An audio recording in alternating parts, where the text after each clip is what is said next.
तो दोस्तों, तो होली की सब लोगों को बहुत बहुत शुभकामना। जैसा कि हमारा जो प्रीवियस सेशन था पार्ट ऑफ स्पीच के ऊपर, तो पार्ट ऑफ स्पीच क्या होती है मैंने आपको बताया था। पार्ट ऑफ स्पीच जो है वो 8 पार्ट्स में डिवाइड की गई है ना। वो 8 पार्ट्स जो है उसमें से एक पार्ट्स में आपको बता चुका था। आर्टिकल्स, आर्टिकल्स मतलब कौन कौन से होते हैं, ए एन और द। आज बचे हुए जो सातों पार्ट ऑफ स्पीच की जो पार्ट है वो 7 पार्ट्स में आपको बताने जा रहा हूँ। तो जैसे कि हमारा जो सेकंड पार्ट है वो होता है नाउन। नाउन क्या होता है? नाउन मतलब होता है नेम, पर्सन्स, प्लेस, थिंग्स, ये सब नाउन में आते हैं, है ना। पर्सन की बात करें तो पर्सन की बात करते हो तो पर्सन मतलब किसी का नाम हो गया, राम श्याम जो भी है ना। प्लेस की बात करें तो जैसे दिल्ली, बम्बई, मुंबई, आगरा जो भी है ना। इसके बाद में थिंग्स की बात करें, थिंग्स मतलब वस्तुएं होती है ना, टेबल, कुर्सी, चेयर जो भी एक्सेट्रा, है ना। इसके बाद में थिंकिंग की बात करें, है ना, तो आइडियाज जो रहते हैं, सोच रहती है ना, ये सब क्या है, ये सब नाउन कहलाते हैं, है ना। सेकेंड थिंग में आते हैं एडजेक्टिव। एडजेक्टिव क्या होते हैं? एक्चुअली में जो नाउन के साथ आते हैं, है ना, जो नाउन की विशेषता बताते हैं वो एडजेक्टिव कहलाते हैं। अब जैसे राम क्या है? राम नाउन हो गया। तो Ram is a intelligent person. तो इंटेलिजेंट क्या हो गया? ये राम, राम की क्या हो गई? ये विशेषता हो गई। मतलब एडजेक्टिव क्या हो गए? जो नाउन की विशेषता बताते हैं उनको एडजेक्टिव कहलाता है, ठीक है। इसके बाद में प्रोनाउन की बात करें तो प्रोनाउन क्या होता है? जहां पे नाउन की जगह पे जहां पे प्रोनाउन का इस्तेमाल किया जाता है, जैसे Ram, Ram is a intelligent person, है ना। इसके बाद में ही इज माई ब्रदर। अब यहाँ पे मैं बार बार राम तो नहीं लगा सकता ना। जैसे Ram is a intelligent person, Ram is Ram is my brother, Ram is her brother, ठीक है। तो ऐसा नहीं लगा सकते, तो इसलिए क्या करते हैं, जब नाउन के स्थान पर ही, शी, इट का प्रयोग किया जाता है तो ये सारे प्रोनाउन कहलाते हैं, है ना। तो जैसे Ram is a intelligent person, he is my brother, तो ये यहाँ पे ही लगाया अपन ने, तो इसका मतलब क्या होगा? ये क्या है? ये प्रोनाउन में आता है, ही, शी, इट, ठीक है। ये सारे प्रोनाउन कहलाते हैं। इसके बाद में वर्ब की बात की जाए तो वर्ब क्या है?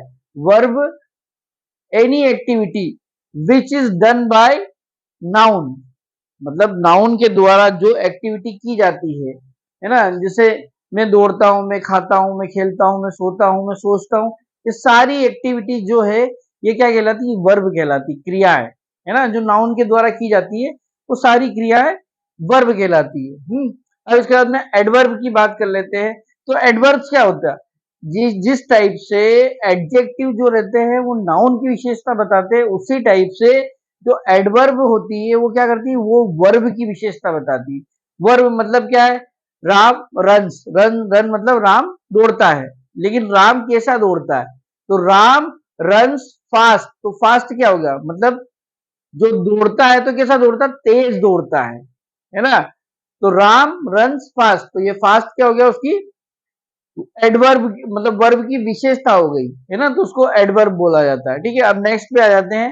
इसके बाद में प्रोपोजिशन की बात करते हैं। प्रीपोजिशन एक्चुअली में होता क्या है? तो जैसे Ram is sitting on the chair, तो ये जो ऑन आया ना, ये प्रीपोजिशन होता है ना। अब जैसे राम कहाँ बैठा है? तो किसके ऊपर बैठा है? तो टेबल के ऊपर बैठा है ना। या क्या है? या ऑन, एट, अंडर, ओवर, ये सारे प्रीपोजिशन में आते हैं, ठीक। इसके बाद में कंजक्शन की बात कर लेते हैं हम। तो कंजक्शन में क्या है? कंजक्शन मतलब जो दो व्यक्तियों को आपस में जोड़ता है वो कंजक्शन कहलाता है ना। जैसे राम एंड श्याम, है ना, राम या श्याम, है ना, या सीता और गीता, या तो सीता जाएगी या गीता जाएगी। तो ये एंड है, और है, बट है, सो है, बिकॉज है, यट, नाइदर, नोट, तो ये सारे क्या कहलाते हैं? ये कंजक्शन कहलाते हैं, ठीक है। तो अब सुनिए आप, है ना। अब मैं यहाँ पे एक चीज और बताना चाहता हूँ आपको। जैसे मैंने आपको सारी पार्ट ऑफ स्पीच बता चुका हूँ कि एक्चुअली में पार्ट ऑफ स्पीच क्या होती है, आर्टिकल्स क्या होते हैं, noun, adjective, pronoun, verb, adverb, preposition और कंजक्शन, ठीक है। अब इनको याद रखना, है ना, ये ज्यादा जरूरी नहीं है, समझे ना। आज अगर मान लो हम हिंदी बोलते हैं, ठीक है, या मैथ्स के सवाल आसानी से कर लेते हैं या संस्कृत पढ़ लेते हैं, तो उसका मतलब ये जरूरी थोड़ी है कि हमको अभी भी अनाराम आते होंगे। लेकिन क्या है, ये एक बेसिक नॉलेज के तौर पे मैंने आपको बताया है। दूसरी एक चीज और मैं आपको बताना चाहता हूँ।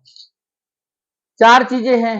पहला हो गया नॉलेज, दूसरा हो गया आपका स्किल्स, तीसरा हो गया आपकी प्रैक्टिस, और चौथा हो गया आपका माइंडसेट। ये 4 चीजों में से सबसे ज्यादा जरूरी चीज क्या होती है? सबसे ज्यादा जरूरी चीज मैं आपको बताता हूँ। एक्चुअली में आपको जमाने भर का नॉलेज है, लेकिन अगर आप उसका यूज नहीं कर पाए, कोई मतलब नहीं।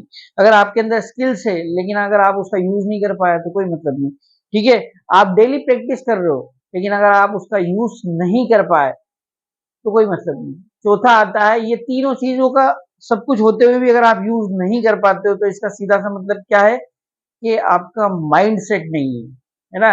आपको क्या है, आपका माइंड सेट करना पड़ेगा। अगर आपने आपका माइंड सेट ऐसे कर लिया है कि नहीं मैं तो सीख ही नहीं पाऊंगा, है ना, तो आप जीवन भर कभी नहीं सीख पाओगे। और ना को तो किसी का योगा कीजिए, मेडिटेशन कीजिए, उस मेडिटेशन में आप अपने आप को सबसे इंटेलिजेंट पर्सन महसूस कीजिए। ठीक है, जब आप अपने